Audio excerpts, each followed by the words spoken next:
Olá, meu querido amigo, analisando agora mais uma questão que poderá cair na sua prova de direito eleitoral no concurso para o qual você está se preparando. Dessa vez uma questão que envolve temas sobre organização da justiça eleitoral e bem como legislação aplicável e, diríamos assim, a hierarquia da legislação adequada para legislar sobre a organização da justiça eleitoral. Então vamos à questão.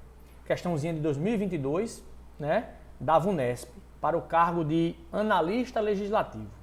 Diz a questão: considerando o disposto na nossa Constituição Federal acerca dos tribunais e juízes eleitorais, assinale a alternativa correta. Pois bem, meus amigos, a alternativa A começa dizendo o seguinte, e aí a gente já vai analisando a alternativa e corrigindo e explicando o erro de cada uma delas. A letra A diz assim, o Tribunal Superior Eleitoral compor-se-á no mínimo de 7 membros, exatamente. Isso é o que está expresso na nossa Constituição Federal. Começa assim, sendo 2 advogados de notável saber jurídico e idoneidade moral. Isso também, até esse momento, a alternativa está perfeita. São 7 os que comporão, são 7 no mínimo os que comporão o Tribunal Superior Eleitoral. 3 ministros provenientes do Supremo Tribunal Federal, 2 ministros provenientes do STJ, Superior Tribunal de Justiça, e 2 advogados de notório saber jurídico e idoneidade moral, escolhidos pelo Supremo Tribunal Federal em lista tríplice e encaminhados ao Presidente da República para a nomeação de um dos que compõem essa lista tríplice. Beleza, então a parte final da alternativa vai falar assim, que esses advogados eles são indicados pela OAB, pela Ordem dos Advogados do Brasil. Quando o examinador apontou que a OAB que indica, a alternativa tornou-se errada. Porque não é a OAB que indica quem vai compor o Tribunal Superior Eleitoral na classe dos juristas, provenientes da classe dos juristas. Não é a OAB. Quem faz isso, quem faz essa escolha, essa eleição, é o Supremo Tribunal Federal, que, ao fazer, elabora uma lista tríplice, encaminha para o Poder Executivo, o chefe do Poder Executivo, que é o presidente, e este sim nomeará os 2 ministros que vão, provenientes da classe dos juristas, compor o Tribunal Superior Eleitoral. Então a alternativa está errada. Beleza? Tranquilo, professor. Questãozinha fácil. Letra B. Todos os membros dos tribunais, os juízes de direito e os integrantes das juntas eleitorais, que são órgãos da Justiça Eleitoral, da organização da Justiça Eleitoral de primeira instância, no exercício das suas funções, gozarão da garantia da vitaliciedade, independência e inamovibilidade. Essa alternativa está errada, meus amigos. Por quê, professor? Por quê? Porque se nós lembrarmos, as juntas são compostas por um juiz togado de carreira, vitalício, inamovível, com todas as prerrogativas de juiz, investido no cargo de magistrado por meio de concurso público, ou no caso do Tribunal Superior Eleitoral, provenientes das respectivas carreiras, conforme nós já explicamos.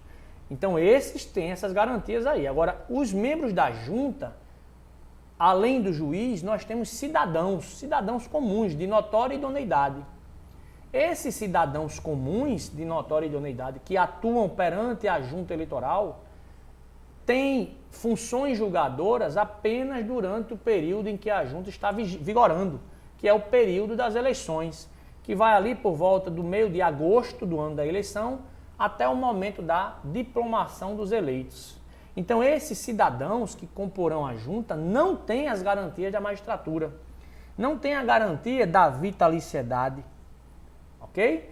Essa garantia não existe para eles. Não tem a garantia da inamovibilidade, porque eles são cidadãos comuns, A junta é um órgão colegiado composto de cidadãos comuns, justamente para dar maior transparência à fiscalização do processo eleitoral e de um juiz de carreira, togado, Beleza? Então a alternativa B também, meus amigos, está errada, porque as garantias da magistratura não são atribuíveis também aos membros das juntas, tá certo? Letra B, errada. Agora vamos analisar a letra C. Lei Ordinária da União dos Estados do DF disporá sobre a organização e competência dos tribunais, dos juízes de direito e das juntas eleitorais. Meus queridos amigos, isso está errado, professor. Por quê? A Constituição primeiro atribuiu competência privativa para a União legislar sobre direito eleitoral. Então, estados, DF e municípios não podem legislar sobre direito eleitoral. A competência é da União, que o faz por meio do Congresso Nacional.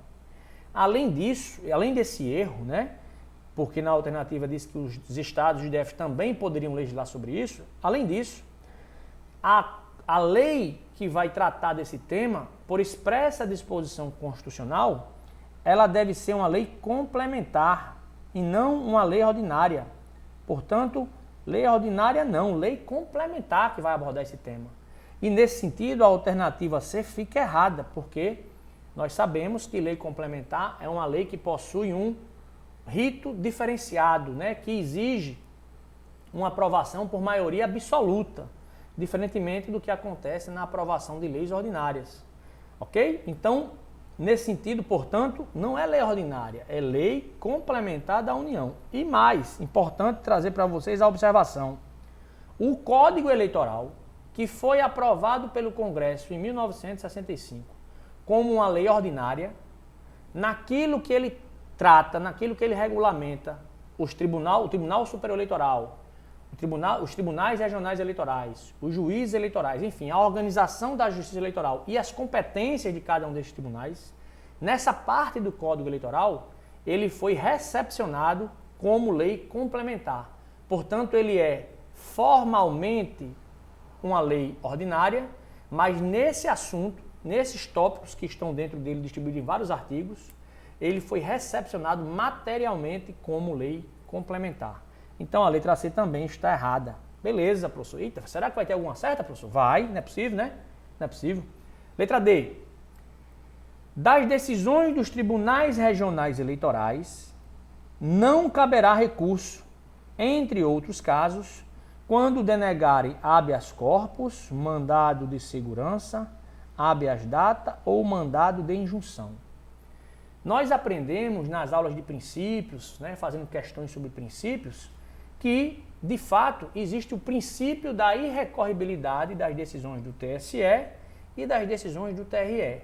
Porque, como regra, as decisões do TSE e dos TREs em matéria eleitoral são irrecorríveis. Essa é a regra.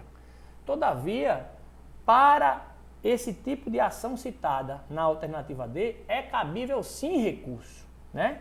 Quando a decisão de um TRE denegar habeas corpus, na medida em que o habeas corpus protege a liberdade, cabe, né, ao prejudicado buscar, por meio de um recurso, a decisão da instância superior.